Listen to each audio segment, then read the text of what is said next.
Hola, soy Gerard, el profesor de matemáticas de farmacia de la UB de la Academia Statistics. Antes de empezar el curso como tal, os quería comentar un par de aspectos sobre el funcionamiento del mismo. En primer término, indicaros que el método de enseñanza, debido al COVID este año, hemos planteado que sea mediante vídeos grabados y vídeos en directo. Los vídeos grabados serán vídeos como este que estáis pudiendo ver ahora mismo. Son vídeos donde explicaremos toda la parte de teoría y cada sujeto lo podrá visualizar cuando quiera. Cada alumno podrá elegir el horario que más le convenga para visualizar el vídeo. Además, también dispondremos de vídeos en directo. Los vídeos en directo en streaming, que serán con la plataforma Google Meet, tendrán unos horarios preestablecidos. En esos horarios se realizará la clase en streaming. Ahí se resolverá cualquier duda que tengáis, dudas de ejercicios, dudas de exámenes, dudas de lo que sea, ¿de acuerdo? Básicamente realizaremos dudas y también resolveremos todos aquellos exámenes que sean más complejos de los últimos años, para que vayáis muy bien preparados al examen de este año en cuestión. Una vez dicho eso, también indicaros que os enviaremos a casa un dossier como este encuadernado por correos para que tengáis toda la información que haremos durante la asignatura. Es principal disponer el dossier, ya que toda la información que os vaya indicando estará en el dossier y siempre irá haciendo referencias a páginas y ejercicios que en él se encuentran. Por ese motivo, si alguien ahora mismo va a realizar la clase de prueba, yo recomiendo que os descarguéis el PDF. Al lado del vídeo que estáis viendo tenéis la posibilidad de descargaros el PDF y este PDF os servirá para seguir la clase de prueba. Os lo imprimís y así podéis ir haciendo todos los ejercicios y toda la información que haremos en esta clase. Además de esto, también indicaros que el mismo día del inicio del curso creamos un grupo de WhatsApp formado por los alumnos y por el profesor. En ese grupo de WhatsApp se resolverá cualquier duda que tengáis, ya sean de teoría, sea de ejercicios, sea de examen, sea alguna duda que hace referencia al funcionamiento del curso, lo que sea. Me podéis preguntar cualquier cosa y estaremos ahí para responderos. Una vez explicado el funcionamiento del curso, también indicaros que hoy haremos la clase de prueba. En esta clase de prueba, básicamente, empezaremos con el inicio del temario. En vuestro caso, el tema 1, dentro de la vertiente de matemática aplicada, básicamente, es el cálculo diferencial. Cálculo diferencial y las funciones de una variable y varias variables.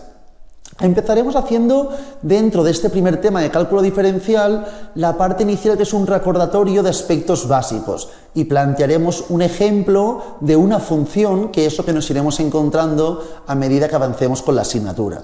Una vez dicho esto, empezaremos ya con el temario.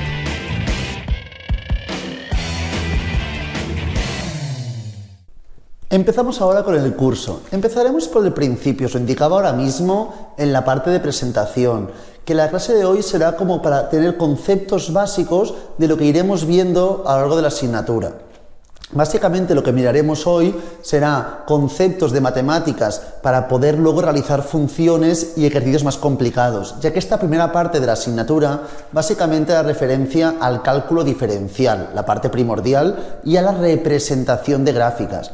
Para ello es fundamental tener una base más o menos asentada. Entonces, hoy el objetivo será asentar esta base, explicar dos conceptos básicos de funciones y después ya, para finalizar la clase, hacer un ejemplo muy sencillo de una función y su representación, que es lo que iremos viendo a lo largo de la asignatura, pero con ejemplos bastante más complejos de lo que hoy miraremos. Aún así, empezamos por el principio. Iremos viendo diferentes aspectos, repito, que son principales, primordiales, pero que en un primer término nos pueden parecer muy sencillos, pero es para recordar toda esa información. En primer término, indicaros las inecuaciones. Inecuaciones es igual que una ecuación, pero con el símbolo de la desigualdad, ¿de acuerdo? Mayor, menor, menor igual, mayor igual. Entonces, se resolvería igual que una ecuación, del mismo modo, exceptuando que a veces el signo de la desigualdad puede cambiar. ¿Cuándo cambia el signo de la desigualdad? ¿De mayor a menor o de menor a mayor? En tres casos. En primer término, cambiaría cuando tengamos que un miembro negativo pasa al otro costado multiplicando o dividiendo. Un miembro negativo pasa al otro costado multiplicando o dividiendo. En este caso tenéis un ejemplo que os pone menos 3x menor a 14. En el supuesto que este menos 3 queremos que vaya al otro costado, evidentemente para despejar la x, x sería mayor a menos 14 entre 3, ¿de acuerdo? Es el cambio del signo, cambia el sentido de la desigualdad. Otro caso donde también cambia el sentido de la desigualdad es cuando tenemos dos miembros negativos y los elevamos a un número par. En este caso nos plantean menos 4x menor a menos 2. Ambos miembros son negativos. Si elevamos ambos miembros a un número par, sea cual sea, menos 4x elevado a 4 y menos 2 elevado a 2, por ejemplo, el mismo número, tiene que ser. Quiere decir, si elevamos ambos al mismo número par, a 2, por ejemplo, entonces cambia también el sentido de la desigualdad. Y un tercer caso, donde también cambia el sentido de la desigualdad, es cuando tengamos dos miembros con el mismo signo, ya sea positivo o sea negativo, y elevamos ambos a menos 1. Es decir, buscamos la inversa de ambos. Elevamos ambos a menos 1. Aquí tenemos el 2x, menor a 5. En ese caso, en el supuesto que elevemos ambos miembros a menos 1, cambiaría la desigualdad. ¿De acuerdo? Son los tres casos donde cambia el sentido de la desigualdad. En toda la otra información es igual que resolver una ecuación, ¿de acuerdo? Ahora tenéis aquí un ejemplo, el ejemplo 1, con los ejercicios A y B. El A es muy sencillo, os lo dejo hacer en casa, si alguien tiene dudas me lo puede comentar por el WhatsApp o en la clase en directo. Haremos por favor el 1B ahora mismo, el 1B. Tampoco sea muy complejo, pero es un poco para introducirnos en materia. En el 1B básicamente tenemos la siguiente información, 7x cuadrado más 21x menos 28 menor a 0. Entonces, en este caso, ¿qué ocurre? Tenemos un polinomio y, si os fijáis, todos son múltiplos de 7. Puedo plantear x cuadrado más 3x menos 4 menor a 0. Entonces, en este caso, para resolver, tenemos un polinomio con el miembro mayor de segundo grado, ¿de acuerdo? Entonces, en este caso, la solución sería resolverlo como una ecuación, igualarlo a 0 y luego mirar en los diferentes puntos de nuestra distribución si se cumple esta desigualdad o no se cumple. Por lo tanto, ¿qué haríamos? Hacemos como si trabajásemos una ecuación de segundo grado. Menos b más menos raíz de b al cuadrado menos 4 por a por c por 1 por menos 4, todo ello entre 2 por a. Por lo tanto, nos quedaría, si os fijáis, menos 3 más menos 9 más 16, 25, raíz de 25, 5, entre 2. Por lo tanto, tenemos menos 3 más 5, 2, entre 2, 1, y menos 3 menos 5 menos 8, entre 2 menos 4. Los dos puntos donde x sería... La ecuación sería 0, sería en el menos 4 y en el 1, cuando x valga menos 4 y menos 1. Vamos a comprobar qué ocurre por debajo del menos 4, entre el menos 4 y el 1 y por encima del 1, para saber en qué puntos se cumple esta desigualdad, en qué valores de x se cumple esta desigualdad. Buscamos, por ejemplo, un valor por debajo, cuando la x sea menos 5. Cuando sea menos 5 sería menos 5 al cuadrado, que son 25, menos 3 o más 3 por menos 5, menos 15, menos 4, que es mayor a 0. Por lo tanto, por debajo del menos 4 no se cumple esta inecuación. No, esta desigualdad no sería cierta. Busco ahora, por ejemplo, en el 0. En el 0 tendríamos 0 más 0 menos 4, menor que 0. Aquí sí que se cumple. Y por encima del 1, por ejemplo en el 2, tendríamos 4 más 6 menos 4, que es evidentemente mayor a 0. Tampoco se cumple. Esta inecuación se cumple siempre que la x pertenezca a un valor que vaya desde el menos 4 hasta el 1, sin incluir ninguno de los dos, ya que en el menos 4 y en el, menos 4 a 1, ya que del menos 4 al 1, en el menos 4 y en el 1 sería igual a 0, no menor a 0, ¿de acuerdo? Cualquier valor que x sea de menos 4 a 1 Cumple esta función sin incluir a ninguno de ellos.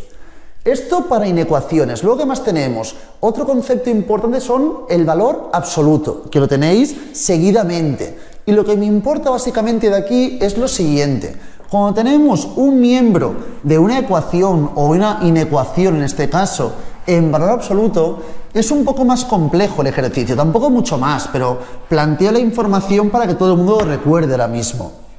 Mirad, aquí tenemos en este caso, lo plantean con A, tenemos cuando un miembro es menor o igual a A. Podría poner menor o igual o menor solamente. Aquí os pone menor o igual, ¿de acuerdo? ¿Cómo soluciono este ejercicio? Muy sencillo.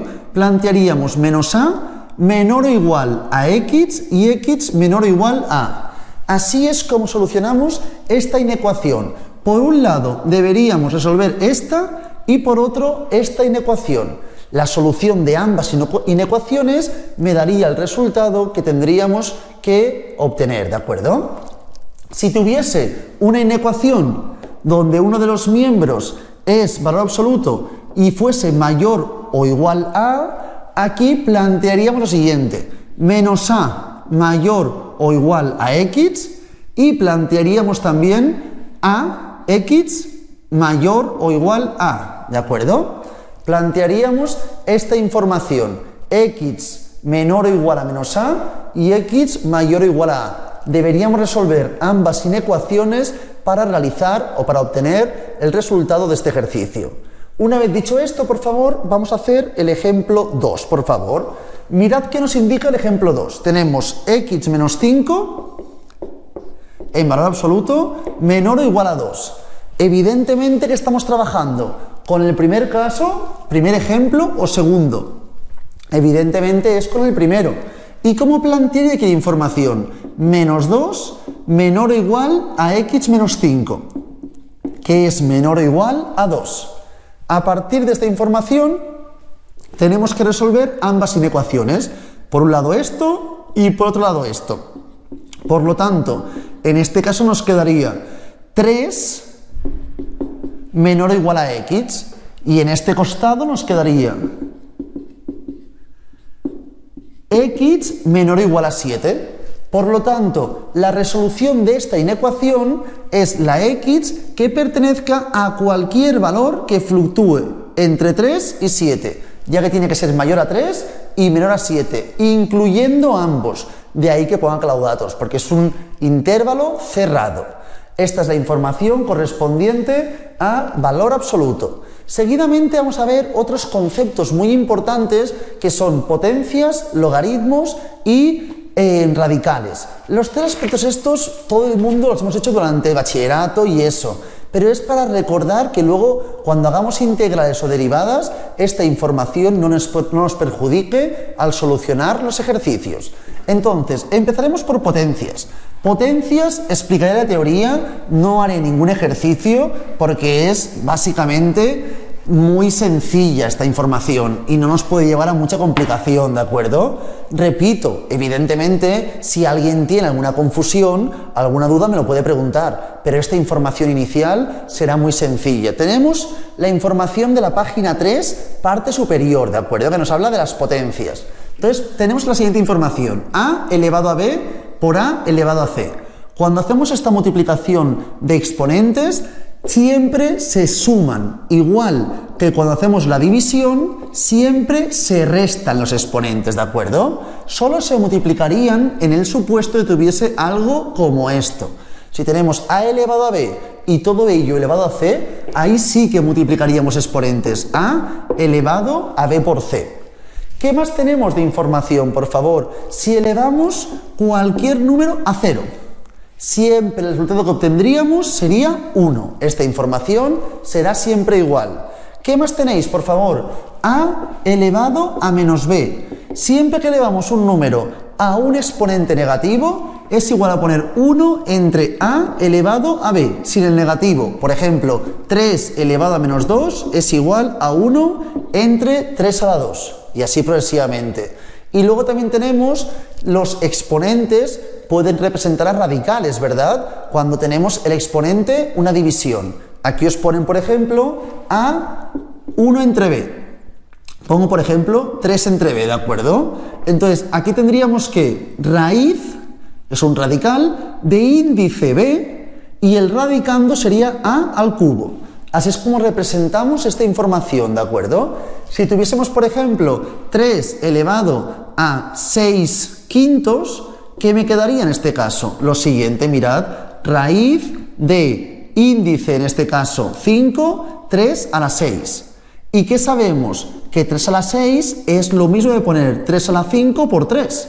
Por lo tanto, aquí nos quedaría 5 por 3 a la 5 por 3, ¿de acuerdo? En el radicando. Por lo tanto, esto es igual a plantear 3 a la 5 entre 5 por 3, un quinto, ¿verdad?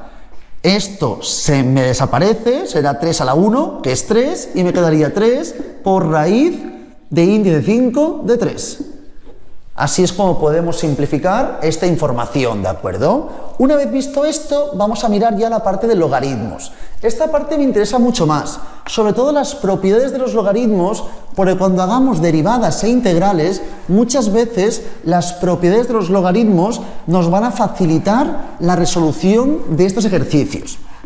De ahí que me importe mucho entender bien los logaritmos, ¿de acuerdo? De las tres partes, potencias, exponentes, es la que más me importa, ¿de acuerdo? Hay potencias, radicales y logaritmos, la que más me importa son los logaritmos. Aquí tenéis un logaritmo cualquiera, logaritmo con base a de b, es igual a x. Para solucionar este tipo de ejercicios haremos siempre lo mismo. A elevado a x será igual a b. Siempre planteo lo mismo. Este número elevado a la solución es igual a este. Siempre, ¿de acuerdo? Así con cualquier ejercicio. Y ya veremos cómo se puede resolver. A partir de aquí, si yo planteo logaritmo con base a, el primer ejemplo que nos ponen, de 1. Logaritmo de 1 con base a, ¿cuál es la solución? Claro, si esto es x, a elevado a x debe ser 1. A elevado a qué me dará 1. No hay más opción de poner 0. Es imposible otra opción. Entonces, evidentemente aquí la solución del logaritmo de a, de 1, perdonar, con base a, sería 0. Logaritmo de a con base a sería igual a x. Es decir, a elevado a algo me tiene que dar a. No hay otra opción que la x sea 1, evidentemente. Y así puedo hacer los siguientes ejercicios. El siguiente nos plantean logaritmo con base a de b por c. Mirad un segundo, esto es una propiedad que nos servirá en el futuro cuando hagamos ejercicios más complejos. Logaritmo con base a de b por c. En este caso, una propiedad de los logaritmos nos indica que cuando estamos multiplicando pueden sumarse los logaritmos. Es decir, esto es lo mismo de plantear logaritmo con base a de b más logaritmo con base a de c. Exactamente la misma información. Si estuviesen dividiendo, también podría plantear lo mismo, mirad. Pero en vez de suma, con resta, logaritmo con base a de b menos logaritmo con base a de c. ¿Qué más tenemos de información, por favor? Algo como esto. Logaritmo con base a de, por ejemplo, b a la c. En ese caso, otra propiedad de los logaritmos importante es que el exponente pasaría multiplicando y me quedaría c por logaritmo con base a de b. Me quedan dos más rápido por comentar. Comento estos dos y hacemos ejercicios. Mirad un segundo, por favor.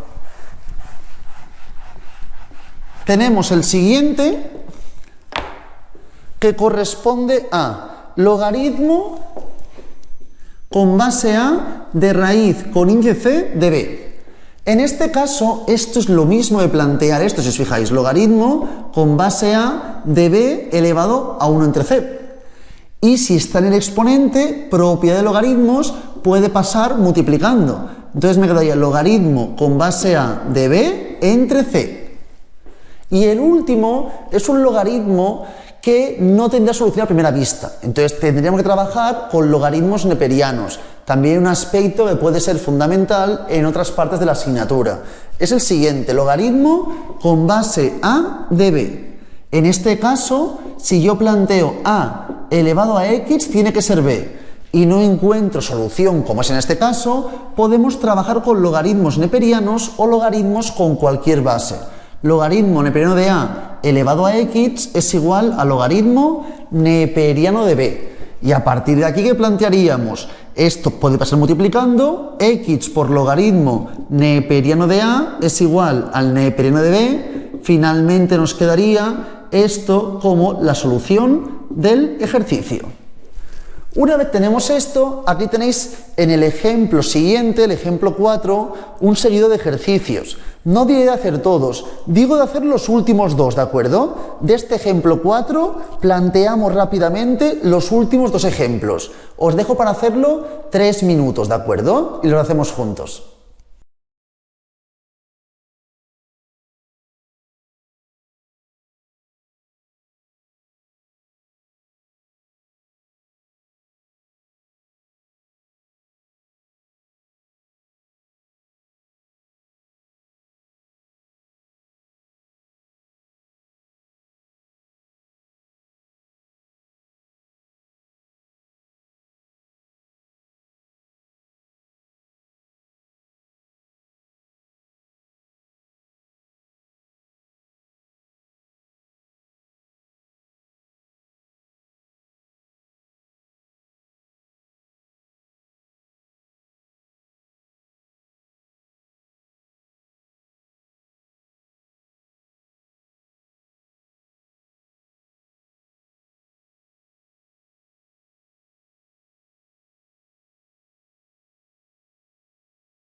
Resolvemos ahora estos dos ejercicios. El primero nos plantean logaritmo de 64 con base raíz de 2, ¿verdad? Raíz de 2, sí. Perfecto. Tenemos esta información.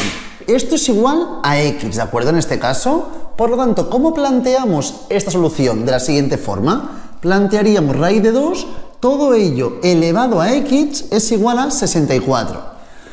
Seguramente podemos saber la descomposición de 64, pero vamos a descomponerlo rápidamente. 64 entre 2, 32, entre 2, 16, 2, 8, 2, 4, 2, 2, 2, 1, ¿verdad? Es decir, 64 es lo mismo que plantear 2 a la 6. Y 2, o raíz de 2, es lo mismo que plantear 2 elevado a un medio. Y todo ello elevado a x es igual a 2 a la 6. ¿Y qué más sabemos? Que si estamos este valor elevado a este exponente se puede multiplicar. Me quedaría 2 elevado a x medios es igual a 2 a la 6. Por lo tanto, puedo plantear x entre 2 es igual a 6, si trabajamos solo con exponentes. Y me quedaría que la x es igual a 12. Así solucionaríamos este ejercicio, ¿de acuerdo? Seguidamente, si seguimos con la siguiente información, disponemos del ejemplo logaritmo con base 3 de 162, ¿de acuerdo? Logaritmo con base 3 de 162. En este caso, tenemos la siguiente información. Vamos a descomponer el 162 en primer término. La descomposición de 162 siempre intentamos primero en primer término dividir por 2 y luego posteriormente por los siguientes números primos. 81 entre 2 no puedo porque no obtendría un número entero, por lo tanto planteamos entre 3, que ahora sí, 27, 3, 9, 3, 3, 3, 1, ¿de acuerdo? En este caso nos quedaría logaritmo de base 3 de 2 por 3 a la 4. ¿Y qué sabemos, por favor? Que si estamos multiplicando, se pueden, por la propiedad de los logaritmos, sumar logaritmos. Logaritmo con base 3 de 2 más logaritmo con base 3 de 3 a la 4. Y esta información de aquí equivaldría a ¿qué? A 3 elevado a x es igual a 2, ¿verdad? Por lo tanto, logaritmo neperiano de 3 a la x es igual a logaritmo neperiano de 2. Esto pasa multiplicando y me quedaría que la x es logaritmo neperiano de 2 entre logaritmo neperiano de 3. Esto equivaldría a esta parte del sumando. El otro sumando correspondería a 3 elevado a x es igual a 3 a la 4. No hay duda. X es igual a 4. Por lo tanto, la solución de este ejercicio sería 4 más logaritmo neperiano de 2 entre logaritmo neperiano de 3. Así solucionaríamos este ejercicio. Una vez visto exponentes y también logaritmos, vamos a mirar ahora mismo radicales. Y ya empezaremos con la información correspondiente a las funciones. Cuando hablamos de los radicales, plantearíamos siempre la siguiente información. El radical, que es la raíz, el índice y el radicando, ¿de acuerdo? Tenemos el índice y el radicando. El radical es la raíz como tal. Por lo tanto, en este caso, con esta información, quiero que veamos lo siguiente. Cuando tenemos una raíz, para sumar raíces, sumar o restar raíces, si queremos sumar o restar raíces, es primordial, es fundamental que tengan el mismo índice y el mismo radicando. Si no, no se podría calcular el sumatorio o resta de raíces. Por lo tanto, yo puedo sumar esto. Raíz cúbica de 5 más 3 más 2, raíz cúbica de 5. Sí, esto lo puedo sumar porque tienen mismo índice y mismo radicando. Pero, por ejemplo, si miráis en la página 4 del dossier, el ejemplo 5, si os fijáis, no podríamos realizar ni un ejemplo ni el otro. El primero no podríamos porque tienen distinto índice y el segundo no podríamos porque tienen distinto radicando. En cambio, sí que podemos realizar multiplicaciones siempre y cuando tengan el mismo índice. Cuando hablamos de multiplicaciones, solo requerimos que tengan el mismo índice y ya está. Y si fuese distinto índice, tenéis que saber, evidentemente, que se puede buscar mínimo común denominador y, a partir de trabajar con exponentes, buscar el mismo índice. Para resolver esto, por favor, quiero que hagáis también del ejemplo 6 los últimos dos ejercicios. Para no perder mucho tiempo, últimos dos ejercicios, por favor, del ejemplo 6.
Resolvemos ahora los dos ejemplos del 6, ¿de acuerdo? Los dos últimos ejercicios. Tenemos 8 elevado a la raíz cúbica de a al cuadrado por b. Y todo ello multiplicado por 4 por la raíz cuadrada de a por b al cubo.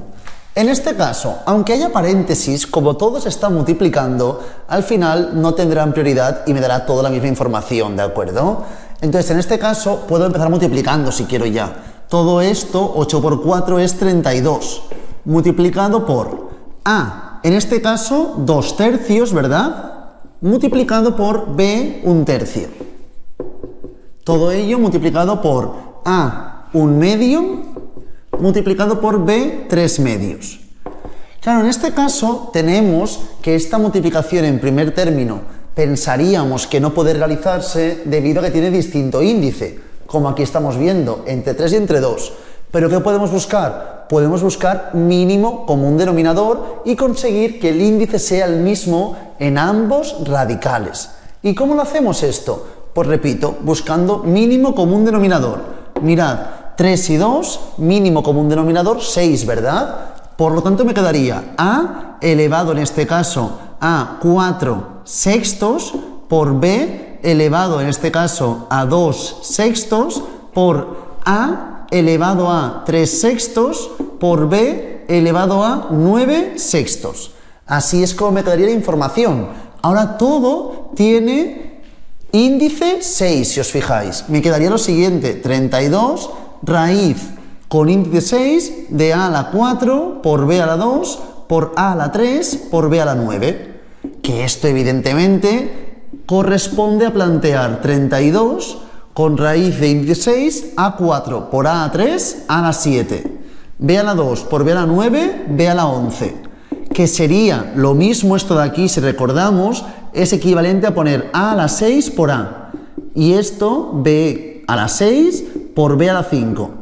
El A a la 6 y el B a la 6 pueden salir fuera. Me quedaría 32 por A por B por raíz de índice 6 de A por B a la 5. Esta sería la solución de nuestro ejercicio.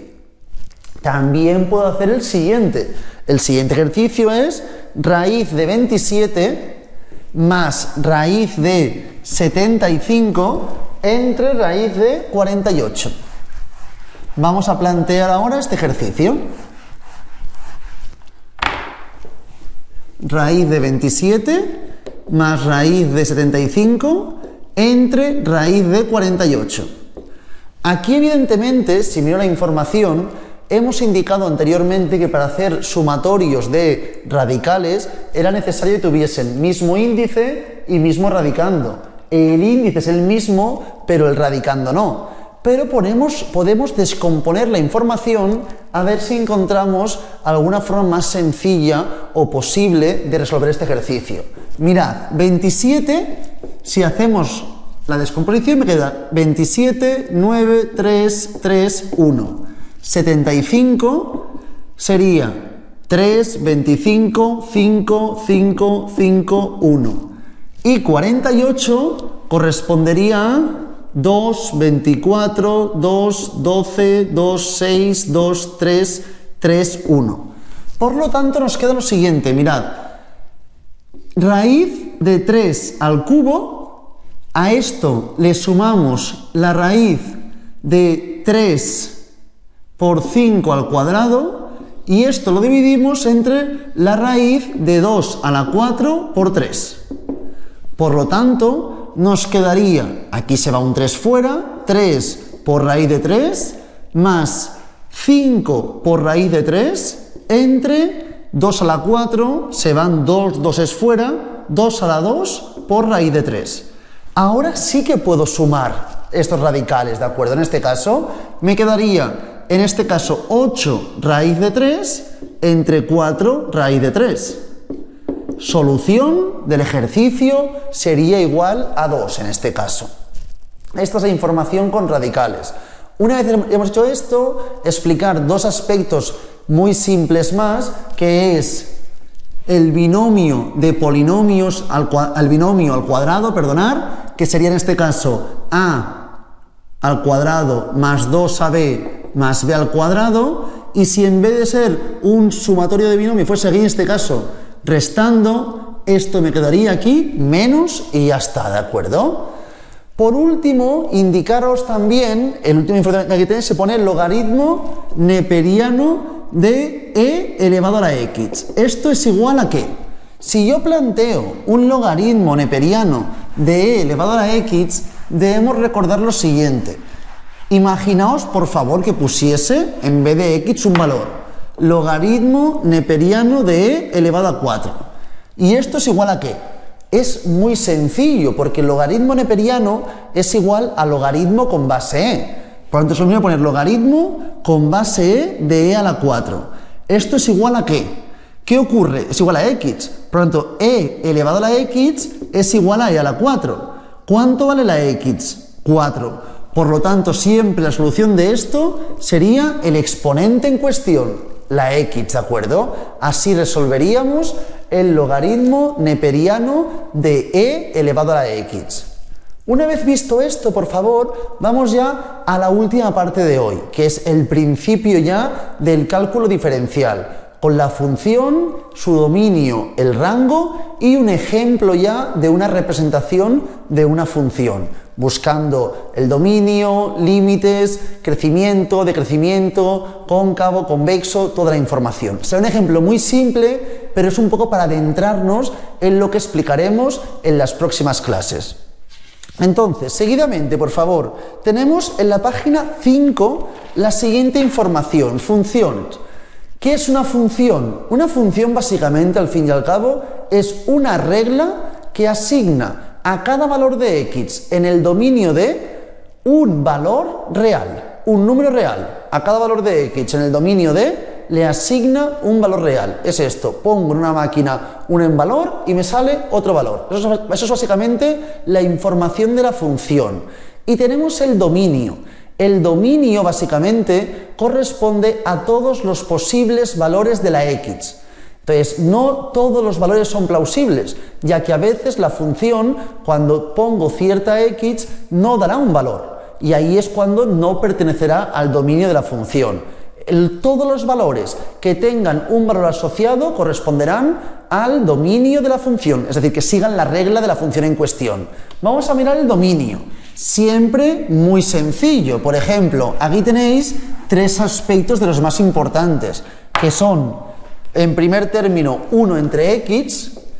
En este caso, el dominio de la función serían todos los reales siempre y cuando la x sea distinto de 0, ¿de acuerdo? Serían x perteneciente a todos los reales siempre que la x sea distinta de 0, ¿de acuerdo? Esto sería el dominio de la función, en este caso. El siguiente, ¿qué más tenemos?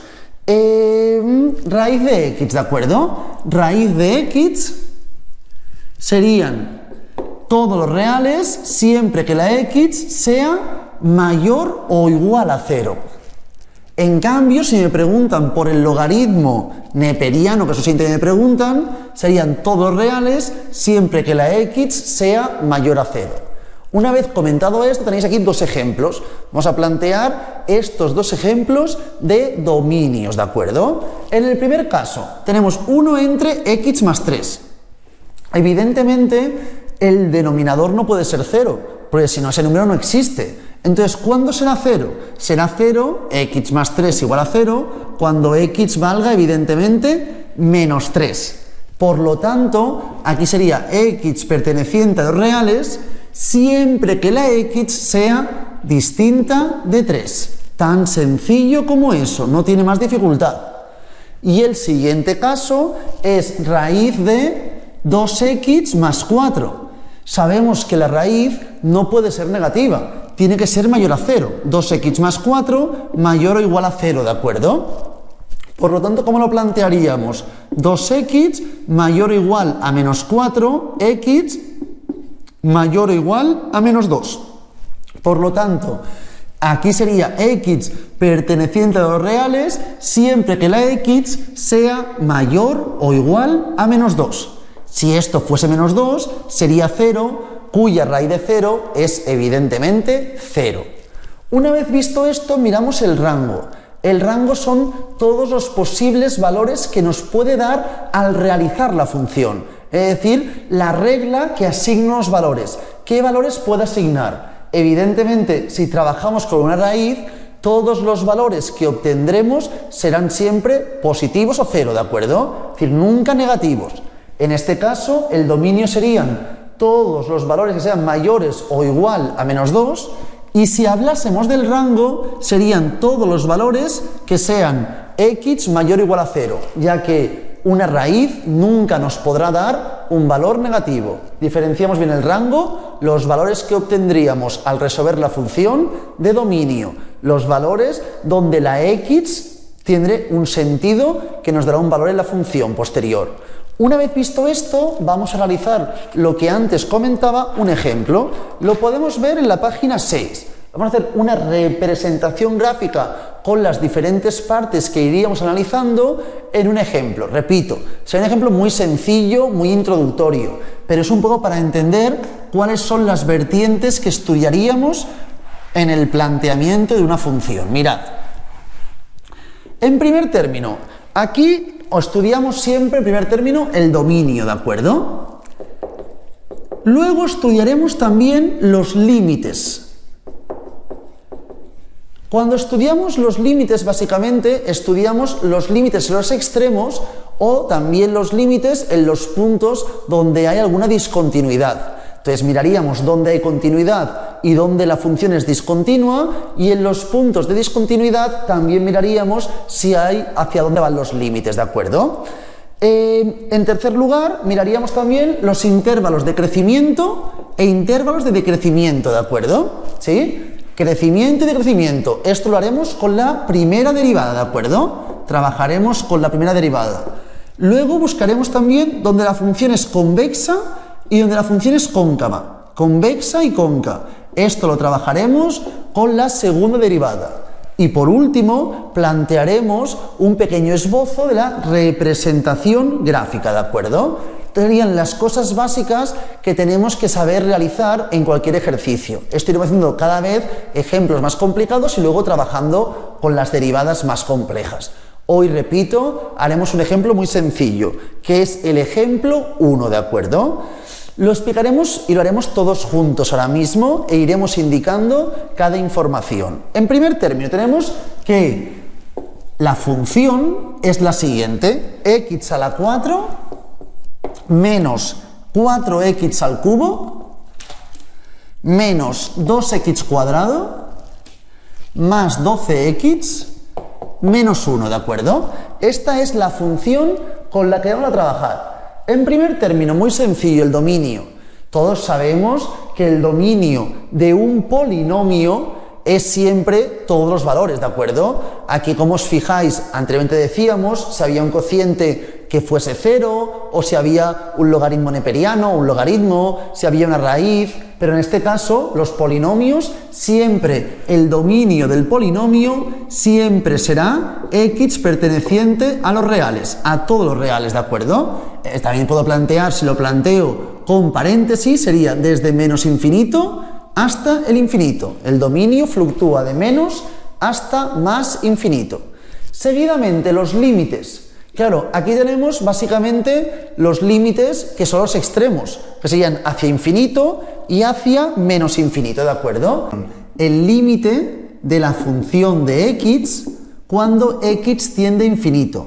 Importante, siempre buscamos los extremos y buscamos también los puntos de discontinuidad. En este caso no tenemos puntos de discontinuidad, ya que es un polinomio y el polinomio evidentemente no tiene ningún valor de discontinuidad. Entonces buscaríamos el infinito y el límite de la función de x cuando x tiende a menos infinito. Estos serían los dos puntos que buscaríamos. Cuando va al infinito, el exponente mayor 4, infinito a 4 en positivo me quedará positivo, por lo tanto infinito. Y menos infinito, evidentemente expuesto cuando se pone x menos infinito y tiene en el exponente un número par, también será positivo. Por lo tanto, ambos límites tienden a infinito, ¿de acuerdo? Una vez visto esto, miramos el tercer punto, que es ya el crecimiento y decrecimiento. Cuando estudiamos el crecimiento y dónde decrece la función, dónde crece y decrece, lo que hacemos es mirar siempre la derivada, ¿verdad? Esta derivada muy sencilla.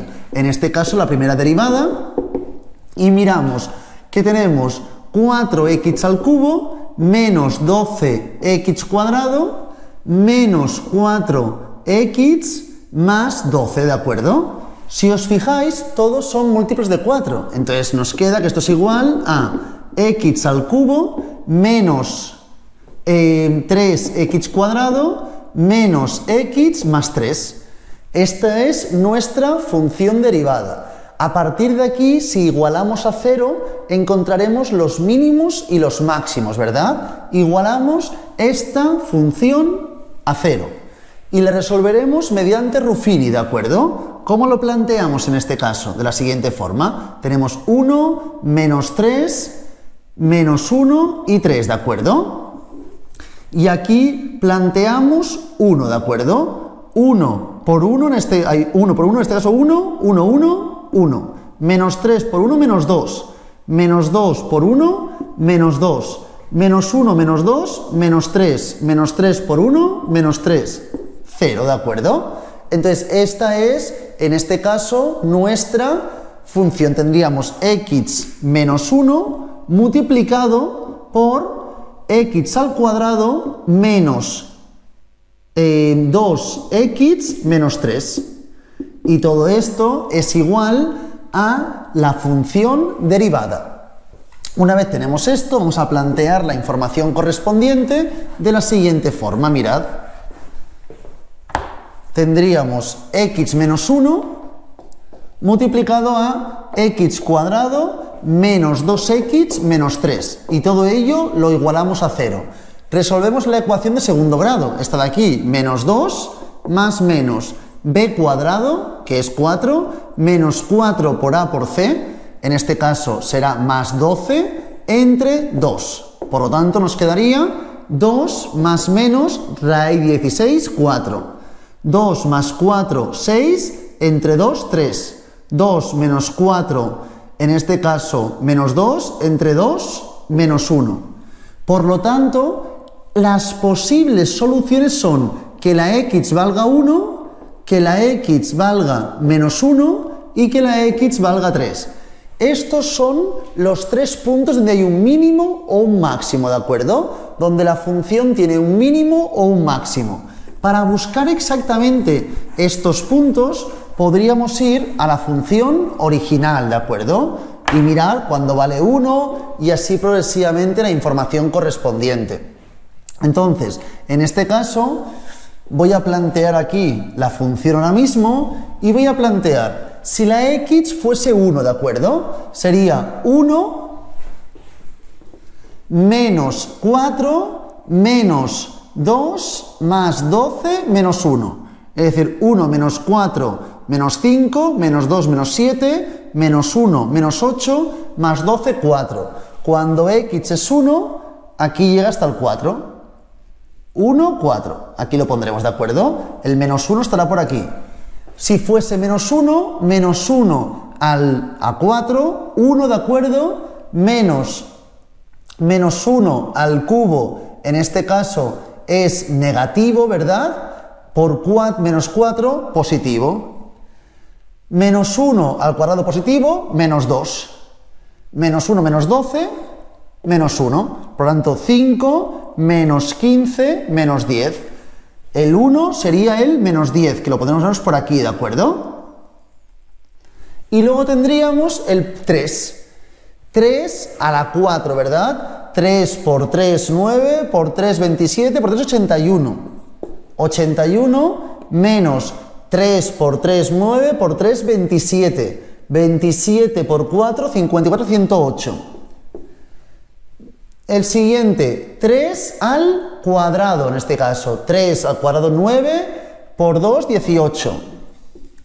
Y 3 por 12, 36. Menos 1, ¿de acuerdo? Entonces tenemos 108 menos 18, que serían en este caso 126. Menos 1, menos 127.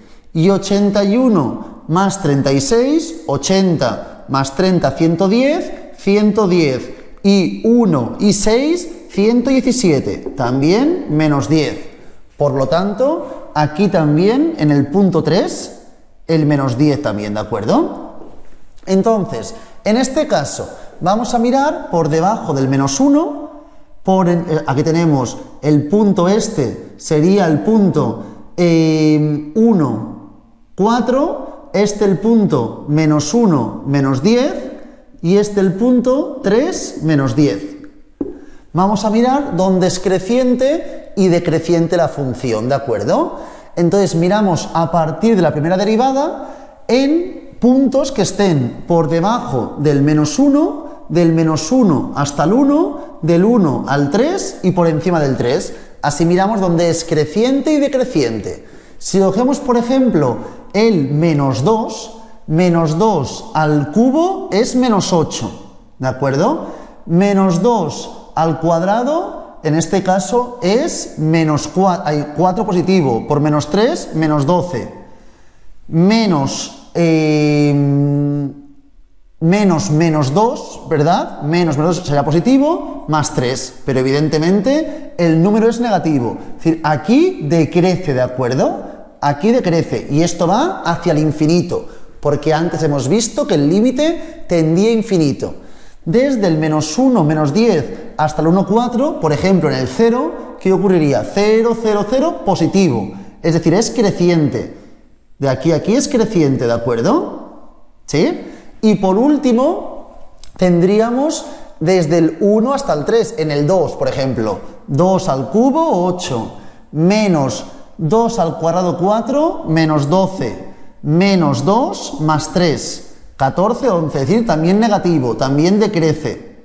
Por lo tanto, aquí tenemos un máximo y estos dos son mínimos, y aquí ya iría hacia el infinito. Esta es la idea de la representación gráfica. Igualmente, para hacerlo más congruente y más correcto, sería mirar bien dónde es cóncava y dónde es convexa. Para mirar en qué puntos es cóncava y en cuáles es convexa, lo más idóneo sería trabajar con la segunda derivada.